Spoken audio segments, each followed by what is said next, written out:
Bonjour les amis, et comme tous les dimanches, nous retrouvons l'évangile de Luc, au chapitre 6, les versets 27 à 38, pour un évangile que peut-être on préférerait ne pas avoir rencontré. Vous allez comprendre pourquoi. C'est un évangile qui est très important, et évidemment, comme toujours avec les évangiles importants, il faut qu'on le lise, ce que je vais vous faire. Mais je vous dis, à vous qui m'écoutez, aimez vos ennemis, faites du bien à ceux qui vous haïssent, bénissez ceux qui vous maudissent, priez pour ceux qui vous calomnient.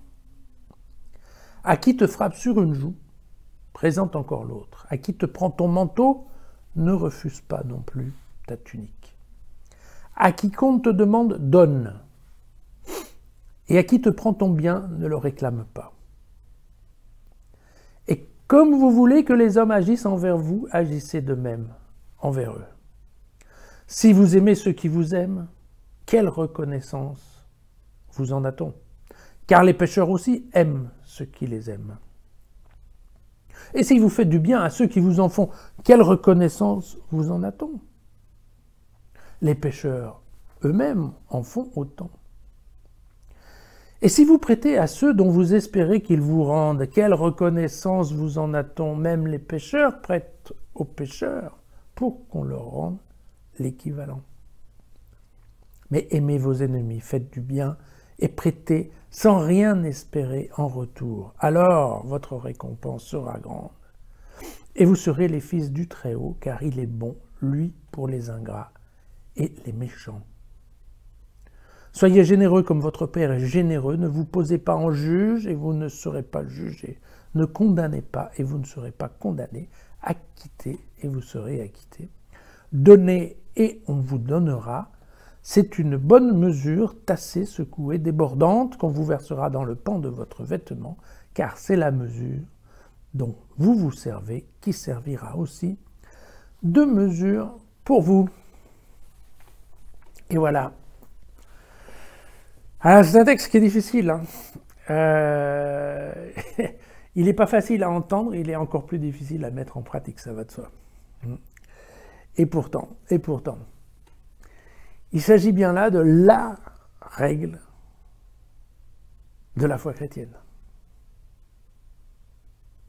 Cette règle de l'amour, cette règle du don. Alors pour simplifier, voilà, quand Jésus est en Palestine, il existe, on l'a vu déjà plusieurs fois, deux grandes cultures. Donc d'un côté la culture juive, et puis présente en Galilée, puis de l'autre côté la culture qu'on appelle païenne, mais qui subit très fortement l'influence grecque, de la philosophie grecque. Et donc, ce sont deux cultures qui, effectivement, sont assez différentes. Mais il y a un point sur lequel les deux cultures se retrouvent, c'est sur ce qu'on appelle la règle d'or.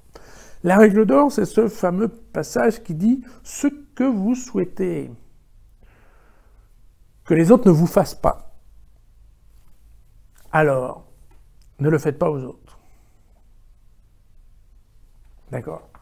Cette règle-là, on la trouve typiquement dans le livre de Tobie, qui fait partie de l'Ancien Testament, et puis on le retrouve exactement dans la culture grecque. C'est Diogène fait dire exactement la même phrase à Thalès. Bon, et Diogène, c'est environ 800 ans avant Jésus-Christ. Donc vous voyez que cette règle de la réciprocité, en fait, qui est très proche de la règle du talion, de la loi du talion. Le talion, c'est œil pour œil, dent pour dent. Ici, c'est ce que vous voulez pas qu'on vous fasse, vous le faites pas aux autres. Alors, typiquement, ce sont des règles de réciprocité qui sont des règles de base pour, en fait, la gestion d'une vie en société.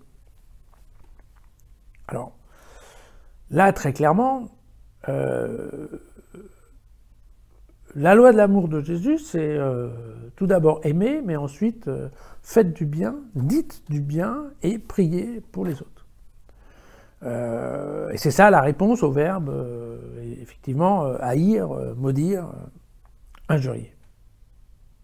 C'est bien plus que une règle d'or positive, hein, qui serait ce que vous voulez que les autres fassent pour vous, faites-le pour eux, puisque c'est bien plus, puisque là, typiquement, c'est l'abandon de la règle de la réciprocité. Vous savez, dans la culture grecque, en fait, bon, moi je suis pas philosophe de profession, mais il y a la définition ou la distinction entre deux types d'amour. Un qui serait Eros, qui est globalement aimé, mais aimé dans l'attente d'une certaine réciprocité, dans l'attente de créer une relation. Et puis il y a un autre type d'amour qui est l'agapé. L'agapé, c'est l'idée, c'est typiquement ce qu'on appelle l'amour de Dieu, c'est-à-dire c'est un amour qui serait donné, comme pourrait éventuellement donner un père à un enfant, par exemple infirme ou handicapé moteur, cérébral.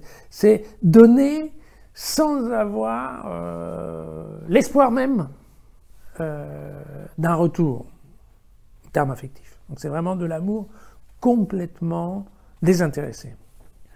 Donc et c'est ça dont nous parle Jésus, hein, c'est l'agapé. Alors, il peut y avoir de l'éros de notre vie, bien entendu. Hein. Alors, sachant que l'éros, d'ailleurs, au temps des Grecs, c'est pas tout à fait l'éros d'aujourd'hui. Hein. Il y avait aussi, par exemple, les Grecs pouvaient aimer les dieux d'Eros, n'est-ce pas? Puisque on aimait les dieux, entre autres on aimait le dieu de la tempête pour être sûr qu'ils ne viennent pas nous embêter, par exemple. Donc vous voyez qu'il y avait toujours un amour, on peut aussi avoir l'amour Eros pour les dieux, mais cet amour-là, quelque part, attend un retour.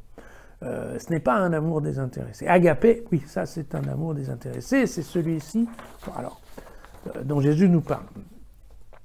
Alors, bien entendu, à la fois dans la culture juive comme dans la culture grecque, il y a beaucoup d'exemples de grande magnanimité, n'est-ce pas, avec des héros qui ont su, en effet, se donner gratuitement pour leur pays, pour leur peuple, pour leur bien-aimé, par exemple, et qui se donnaient en sachant que c'était un don complètement gratuit. De là à créer une règle philosophique basée là-dessus, vous voyez qu'il y a quand même un grand pas. Alors, bien évidemment, c'est très compliqué, puisque on voit bien que si on commence à donner de l'argent, à pas réclamer, bon, on voit bien que ça ne fonctionne pas en termes sociétal, d'accord? Alors évidemment, il y a des gens comme Saint-Augustin, aussi les protestants étaient assez bons là-dessus, qui ont commencé par trouver une solution qui était de dire, bah écoutez, ça veut dire que la loi de l'amour, c'est pour le privé, quoi, hein, c'est pour la vie privée, et puis dans la vie sociale ou communautaire, là, on applique la règle d'or. Bon. Après, plus récemment, par exemple, le philosophe Paul Ricoeur, qui a beaucoup travaillé sur le sujet, il a essayé de démontrer qu'il n'y avait pas une complète incompatibilité entre la règle d'or et la règle du don.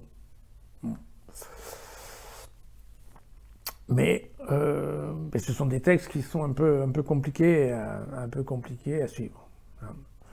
Et surtout que là, en plus, au cas où on n'aurait pas compris, Jésus en rajoute une couche derrière en nous disant, en plus de ça, ne jugez pas. Donc non seulement vous donnez tout, mais vous réclamez rien, mais en plus vous ne jugez pas. Non seulement vous aimez vos ennemis, mais vous ne jugez pas, vous ne condamnez pas. C'est quand même pas très simple. Alors évidemment, là, il vient, dans le dernier paragraphe, vient l'idée qui est derrière ça, c'est que votre récompense sera d'autant plus grande dans le royaume des cieux, bien sûr.